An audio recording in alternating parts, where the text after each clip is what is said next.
அனைவருக்கும் என்னோட அன்பான வணக்கங்களை நான் மீண்டும் தெரிவிச்சுக்கிறேன். இன்றைக்கி நம்ம என்ன செய்தியை பற்றி பார்க்க போகிறோம் அப்படின்னு பார்த்தீங்கன்னா, மனிதன் ஏன் துன்புறுகிறான், மனுஷன் ஏன் துன்பப்படுகிறான், இந்த உலகத்தில் மனுஷனாக பிறந்தவன் ஏன் துன்பப்படுகிறான்னு ஒரு கேள்வி. இந்த கேள்வி எல்லா மனிதனாக பிறந்த எல்லாருக்குமே மண்டைக்குள்ளே அன்றாட ஓடக்கூடியது தான். அதாவது யுத்தேஸ்வர் கிரி லாகிரி மகாசாயரோட சிஷ்யனாக இருக்கிற யுத்தேஸ்வர் கிரி பாபா இதுக்கு ஒரு பதில் சொல்கிறாங்க. மனிதன் அப்படிங்கிறவன் இந்த பருத்த உடலோட சுற்றி திரிஞ்சு அலைகிற இந்த பருத்த உடம்பு தான் நான் அப்படின்னு நினைக்கிறேன்ல, இந்த உடம்பு தான் நான் அப்படின்னு நினைக்கிறனால இந்த உடம்பை இயக்கக்கூடிய இந்த மனம் இருக்குது பார்த்தீங்களா, இந்த மனசுக்கு ஒரு கெட்ட பழக்கம் என்னென்னா, அது விடாத ஆசையை உண்டு பண்ணிக்கிட்டே இருக்குங்கிறாரு. அதனுடைய இயல்பான பழக்கமே என்னென்னா, ஆசையை உண்டு பண்ணுறது தான் இந்த மனிதனுடைய ஒரே ஒரு வேலை. அந்த ஆசையை திருப்தி பண்ணுறதுக்காக மனிதன் அன்றாட ஓடக்கூடிய ஒன்று தான் இந்த உடம்பாகப்பட்டது. மனசு நேரடியாக ஓட முடியாது. இங்கேருந்து ஒரு இடத்துக்கு போகணும்னு நினச்சா உடம்பால் தான் முடியும். மனசு பிளான் பண்ணி கொடுத்துருது, ஆனால் அதை செயல்படுத்துறதுக்கு இங்கே உடம்பு வேணும். அப்போ பாருங்கள், மனுஷன் ஏன் துன்பப்படுறான்னா, இந்த அன்றாடம் ஆசைகளை அது உற்பத்தி பண்ணிக்கிட்டே இருக்குது இந்த மனசு.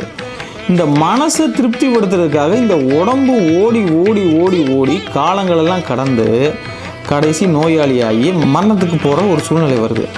ஆனால் தனக்குள்ளே இருக்கிற இந்த மனசோட அந்த பேச்சை கேட்காம அந்த மனதை அடங்கும் நிகழ்வு, அதாவது தியானமோ தவமோ ஏதோ ஒரு வழிமுறையில், ஒருவேளை எதுவுமே தெரியலனா கண்ணை மூடி அமைதியாக நம்ம உட்கார்ந்தா கூட போதும்.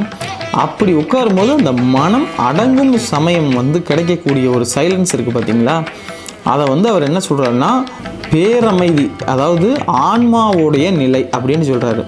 அந்த பேரமைதியினுடைய தன்மையை உணராத வரையும் இந்த மனசு என்ன செய்யுமா, அது அதனுடைய தூண்டி விடக்கூடிய வேலையை தூண்டி விட்டு அன்றாட நிகழ்வுகளுக்கு ஏதோ ஒரு விஷயத்துக்காக நம்மளை இயக்கிக்கிட்டே இருக்குங்கிறாங்க.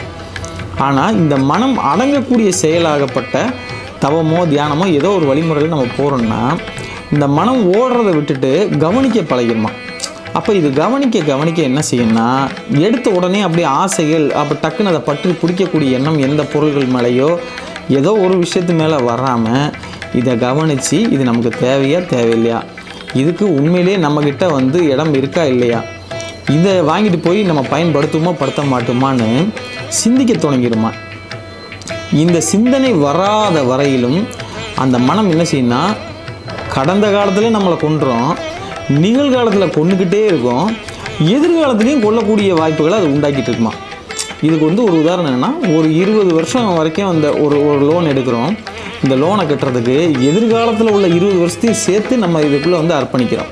அப்போ என்ன செய்கிறோம்னா, இந்த 20 வருஷ வாழ்க்கையும் நம்ம இன்னைக்கு இந்த மனதினுடைய ஆசையினால் ஒரு பிளான்குள்ளே கொண்டு அதை அடக்கி வைக்கிறனால தன்னுடைய எதிர்கால வாழ்க்கையும் சேர்த்து அதை அழித்து கடைசி கொண்டு போய் மரணத்தில் தள்ளி விடுன்னு சொல்கிறார். எப்போ மனிதன் இந்த ஆசைக்கு அப்பாற்பட்ட அந்த அமைதியை, அந்த ஆன்ம மொழி அப்படின்னு சொல்லக்கூடிய அந்த அமைதியுடன் இரண்டரை கலக்கின்றானோ, அப்பொழுதே அவன் மனம் அவனிடமிருந்து தனித்துவப்பட்டு சிந்திக்க ஆரம்பிக்கிறது அப்படிங்கிறது. இந்த மனசை எந்த வழியில் இயக்கணும் தெரியாமல் அது நம்மளை இயக்கிற வழியிலலாம் நம்ம ஓடி காலத்தை கடத்தி இளமையை வேஸ்டாக்கி எனர்ஜியை லாஸ் பண்ணுறதை விட நல்லபடியாக மகான்கள்கிட்ட போய் முறையிட்டு இந்த மனசை அடங்க வைக்கக்கூடிய ஏதோ ஒரு வழியை காட்டுங்கன்னு சொன்னால், நீங்கள் அப்படி கேட்டிங்கன்னா அவங்க ஏதோ ஒரு அற்புதமான குருவினுடைய வழி எடுத்து அதில் ஒரு தீட்சையோ தியானமோ மந்திராஸோ ஏதோ ஒன்று உங்களுக்கு முன் ஜென்ம வினையினுடைய பந்தப்பட்ட ஒரு விஷயத்தை கொடுத்து அதில் உங்களை நல்லபடியாக கரையேற்றி விட்டுருவாங்க.